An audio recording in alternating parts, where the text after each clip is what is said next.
Halo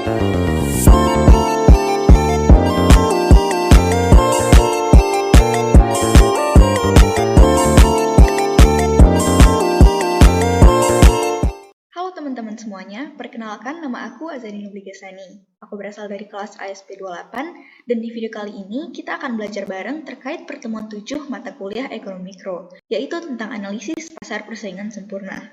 Simak yuk. Di video kali ini kita akan membahas 6 pokok bahasan. Yang pertama ada gain and loss atau keuntungan dan kerugian dari kebijakan pemerintah. Yang kedua ada efisiensi dari PPS, ketiga minimum price, yang keempat price supports and production quotas, yang kelima import quotas atau kuota impor dan tarif, dan yang keenam impact of the tax or subsidi atau dampak dari pajak dan subsidi.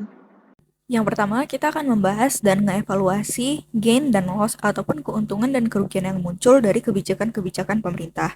Dan dalam hal ini kita akan ngelihat dari sisi surplus konsumen dan juga surplus produsennya. Yang pertama kita akan ngebahas basic konsep dulu terkait surplus konsumen dan juga surplus produsen. Surplus konsumen itu adalah suatu kondisi atau suatu keadaan, di mana konsumen itu akan memperoleh keuntungan karena mereka mampu untuk membeli suatu barang atau suatu jasa dengan harga yang lebih rendah daripada harga yang sebenarnya mereka sudah siapkan untuk membayar. Misalnya nih, teman-teman berkeinginan untuk membeli suatu sepatu dan udah nyiapin budget untuk sepatu tersebut seharga 200.000. Pas sudah nyampe di toko sepatunya, ternyata harga sepatu tersebut hanya 150.000. Dan dari case ini, berarti kita bisa ngelihat bahwa kita itu udah merasakan surplus konsumen sebesar 50.000. Sehingga hal ini munculkan suatu rumus untuk surplus konsumen, yaitu surplus konsumen adalah selisih antara willingness to pay atau kesediaan untuk membayar dikurangi dengan harga yang sebenarnya harus kita bayarkan. Selanjutnya ada surplus produsen. Surplus produsen ini adalah suatu kondisi atau suatu keadaan ketika produsen ingin menambah satu unit produksinya dan produsen tersebut mampu untuk menjual barang tambahan tersebut dengan harga yang lebih tinggi daripada tambahan biaya yang perlu dikeluarkannya. Kita misalkan ada produsen sepatu lagi deh. Produsen sepatu ini ingin menambah produksinya sebesar 1 unit. Dan karena dia ingin menambah unit produksinya, tentu aja dia harus mengeluarkan biaya tambahan kan. Biaya tambahan yang dia perlukan untuk memproduksi 1 unit sepatu ini sebesar 100.000. Nah, ternyata output tambahan yang dia produksi ini mampu untuk dia jual seharga 150.000. Dan dari case yang tadi itu bisa kita lihat bahwa produsen ini mengalami surplus sebesar 50.000. Karena dia berhasil ngejual sepatu tersebut dengan harga yang lebih tinggi daripada biaya yang perlu dikeluarkannya untuk memproduksi sepatu tersebut. Di sini kita bisa melihat juga rumus dari surplus produsen itu adalah selisih antara price atau harga yang diterima oleh produsen dikurangi dengan marginal cost-nya atau biaya tambahan yang perlu dikeluarkan untuk menambah 1 unit produksi. Di sini kita akan melihat area dari surplus konsumen dan juga surplus produsen pada kurva. Ini ada kurva permintaan dan kurva penawaran atas suatu barang. Pertama kita ngebahas dari sisi konsumen surplusnya dulu ya. Kita misalkan di sini ada konsumen A. Konsumen A ini bersedia untuk membeli barang tersebut seharga $10. Namun ternyata harga barang tersebut yang berlaku di pasaran hanya sebesar $5, sehingga si konsumen A ini akan mendapatkan surplus konsumen sebesar $5. Yang kedua ini ada konsumen B. Konsumen B ini bersedia untuk membeli barang tersebut seharga $7. Dan sama kayak tadi, harga yang berlaku di pasaran untuk barang tersebut ternyata hanya $5, sehingga si konsumen B ini akan menerima surplus konsumen sebesar $2. Dan yang ketiga ada konsumen C. Konsumen C ini bersedia untuk membeli barang tersebut seharga $5. Di mana harga $5 ini adalah harga yang berlaku di pasaran juga, sehingga si konsumen C ini tidak akan menerima surplus konsumen. Dan di sini bisa kita lihat bahwa area dari surplus konsumen ini adalah area dari segitiga yang berwarna kuning ini. Atau lebih lengkapnya, area dari surplus konsumen itu adalah area yang berada di bawah kurva permintaan dan berada di atas harga yang dibayarkan oleh konsumen. Kalau misalnya area dari surplus produsen itu adalah area yang berwarna segitiga biru ini. Kalau misalnya ditanyakan total surplus, area total surplus itu adalah area penjumlahan dari surplus konsumen dan juga surplus produsennya. Dan together, total surplus ini mengukur welfare benefit atau manfaat kesejahteraan dari pasar persaingan sempurna. Kalau di kurva yang ini, harga yang berlaku di pasaran adalah harga yang tercipta dari mekanisme pasar, yaitu harga keseimbangan dari demand dan supply. Sekarang kita akan melihat situasinya kalau harga yang berlaku di pasaran itu bukan dari mekanisme pasar, tapi karena adanya price control dari pemerintah. Di kurva ini, itu bisa kita lihat pemerintah sedang menerapkan kebijakan ceiling price atau kebijakan harga tertinggi. Sehingga harga sebelumnya itu kan adalah di harga keseimbangan di titik P0 ini. Tetapi karena adanya kebijakan dari pemerintah, produsen itu hanya boleh menjual harga tertinggi pada P maksimal ini. Karena kebijakan price control ini, hal ini berpengaruh pada area surplus konsumen dan juga area surplus produsen. Yang pertama kita akan ngebahas tentang area terhadap surplus konsumen dulu. Pertama ada konsumen yang menerima gain atau menerima keuntungan. Konsumen ada yang menerima keuntungan tambahan karena konsumen ini bisa membeli barang tersebut dengan harga yang lebih rendah. Dan area peningkatan surplus konsumen ini diwakili oleh area persegi A ini. Karena sebelumnya konsumen kan harus membeli barang tersebut pada harga P0 ini. Tetapi sekarang di bawah harga P0, konsumen udah bisa membeli barang tersebut. Di sisi lain, ada juga konsumen yang mengalami kerugian atau kehilangan surplus konsumennya. Hal ini disebabkan karena mereka tidak dapat lagi memperoleh barang tersebut karena adanya kekurangan penawaran yang dilakukan oleh produsen. Sebelumnya ketika harga itu berada di harga equilibrium, total permintaan dan penawaran produsen itu kan pas ya di titik Q0 ini. Ketika harga turun menjadi di titik P maksimal ini, total permintaan yang diinginkan oleh konsumen itu ada di titik Q2, sedangkan produsen itu hanya mau menawarkan barangnya di unit Q1 ini.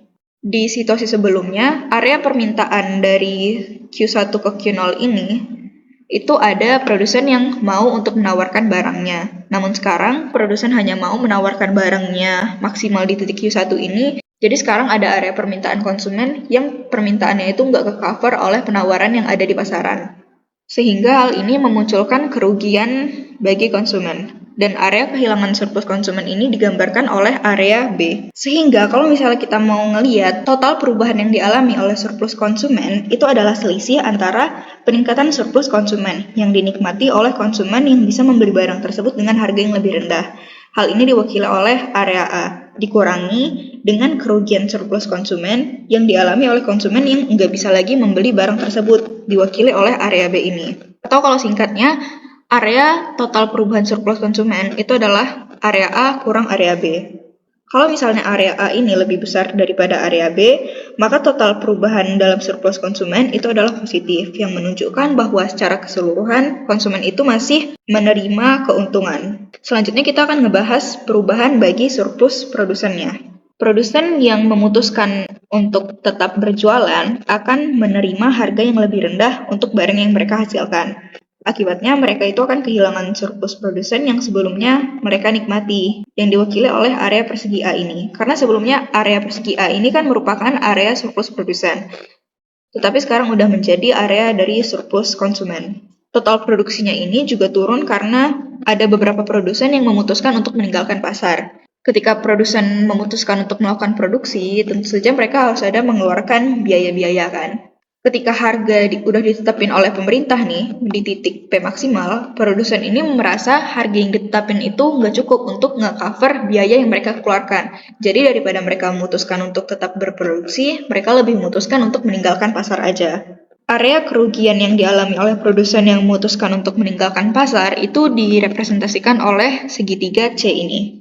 Sehingga baik dari sisi produsen yang memutuskan untuk tetap di pasar ataupun produsen yang memutusin untuk ninggalin pasar, keduanya sama-sama mengalami kerugian, namun direpresentasikan oleh area yang berbeda. Sehingga perubahan total dalam surplus produsen adalah jumlah dari kehilangan surplus produsen oleh produsen yang tetap berada di pasar atau area A, ditambah dengan kerugian surplus produsen oleh produsen yang meninggalkan pasar atau area C. Hal ini juga menciptakan situasi baru, yaitu adanya situasi dead weight loss atau area surplus yang hilang. Kenapa dikatakan hilang? Karena mereka ini tidak dinikmati oleh satu pihak pun. Sebelumnya area B ini kan masuk ke surplus konsumen, dan area C ini masuk ke surplus produsen. Karena adanya kebijakan ini, area surplus ini menjadi hilang dan tidak ada kedua pihak yang menikmati area surplus ini. Dengan kata lain, DWL ini mencerminkan kerugian kesejahteraan yang tidak dapat dihindari karena adanya intervensi pemerintah dalam penetapan harga. Di slide ini kita akan melihat pengaruh dari kebijakan price control pemerintah, namun kondisinya agak beda. Kalau sebelumnya, elastisitas dari supply dan demand-nya itu kan sama. Kalau di sini kita akan ngelihat pengaruh price control tadi kalau misalnya permintaan atas barang tersebut itu bersifat inelastis. Untuk barang yang memiliki sifat inelastis, bisa kita lihat bahwa segitiga B yang mencerminkan kerugian surplus konsumen karena konsumen itu nggak bisa lagi membeli barang, itu menjadi lebih besar daripada area persegi A yang mencerminkan peningkatan surplus konsumen karena konsumen itu mampu untuk membeli barang dengan harga yang lebih rendah.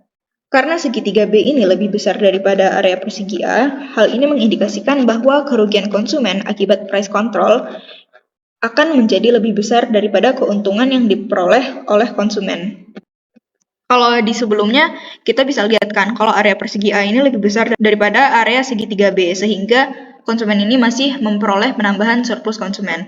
Tetapi di sini, karena barangnya itu bersifat inelastis, area segitiga B itu lebih besar daripada area persegi A, sehingga konsumen itu mengalami kehilangan surplus yang lebih banyak. Selanjutnya kita akan ngebahas the efficiency of a competitive market.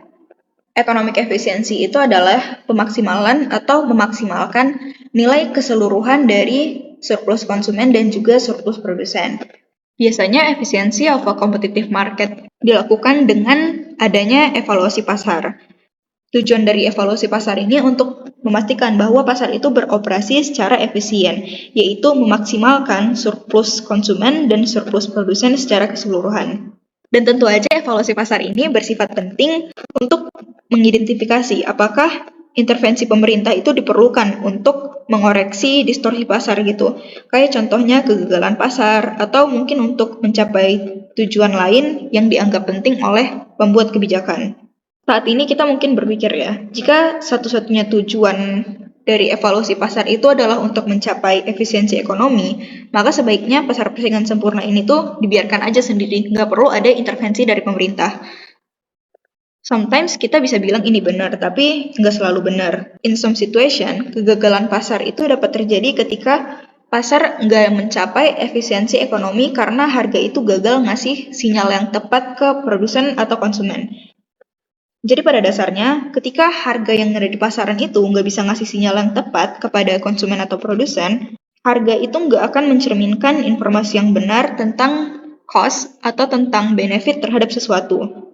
Nggak ngasih sinyal yang tepat itu gimana sih maksudnya? Jadi contohnya gini, misalnya ada suatu produsen yang melakukan suatu produksi dengan menghasilkan polusi tetapi biaya polusi itu kan nggak tercermin dalam harga produk yang dijual oleh produsen tersebut. Nah, dalam hal ini, harga itu gagal untuk ngasih sinyal yang tepat kepada produsen tentang adanya dampak sosial dari produksi mereka. Sehingga dalam hal ini, itu menciptakan market failure. Kalau di slide ini ada dua contoh situasi di mana market failure itu dapat terjadi. Yang pertama, adanya eksternalitas. Jadi eksternalitas ini terjadi ketika tindakan individu atau perusahaan menyebabkan efek samping yang tidak tercermin dalam harga pasar. Misalnya ada produsen kimia industri yang menyebabkan polusi lingkungan, dan hal ini memberikan biaya sosial bagi masyarakat. Tetapi biaya ini nggak tercermin dalam harga barang. Dalam kasus ini, intervensi pemerintah atau campur tangan pemerintah itu diperlukan untuk memperbaiki kegagalan pasar dan mencapai efisiensi ekonomi yang diinginkan.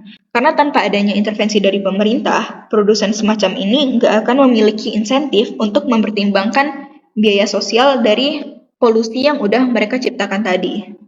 Dan yang kedua adalah situasi lack of information atau kurangnya informasi. Jadi kurangnya informasi ini terjadi ketika konsumen itu tidak memiliki informasi yang cukup tentang produk yang mereka beli, sehingga tidak dapat membuat keputusan pembelian yang memaksimalkan kepuasan. Dengan adanya intervensi pemerintah, kayak mewajibkan informasi yang jujur dalam pelabelan produk, dapat menjadi suatu solusi untuk mengatasi hal ini. Kalau sebelumnya kita udah ngebahas efek dari ceiling price, sekarang kita akan melihat efek dari floor price yang ditetapkan pemerintah. Sebelumnya harga yang ada di pasaran ini berada di titik P0, dan sekarang karena pemerintah menetapkan kebijakan floor price atau harga terendah, jadi harga paling minimal itu berada di titik P2 ini.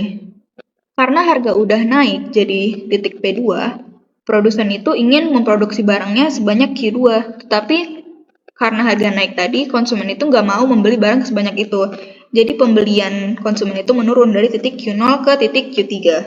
Di sini kita bisa ngelihat ada area persegi A ini. Area persegi A ini merepresentasikan perpindahan surplus sebelumnya dari area surplus konsumen, sekarang sudah menjadi area dari surplus produsen.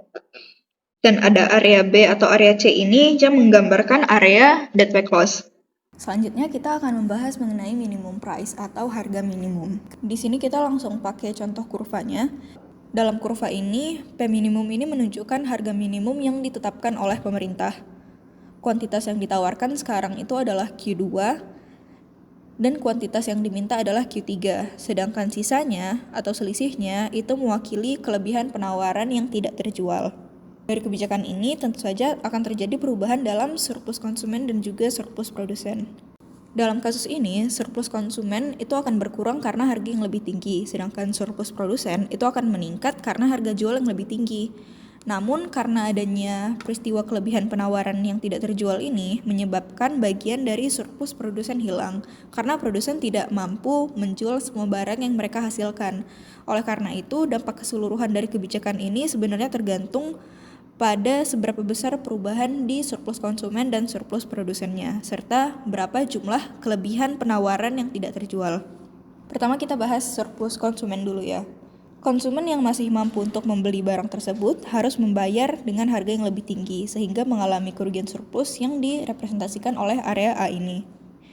Beberapa konsumen juga memutuskan untuk nggak beli lagi barang ini karena harganya udah kemahalan. Dan area pengurangan surplus konsumen yang udah nggak mampu beli barang ini lagi direpresentasikan oleh area segitiga B ini.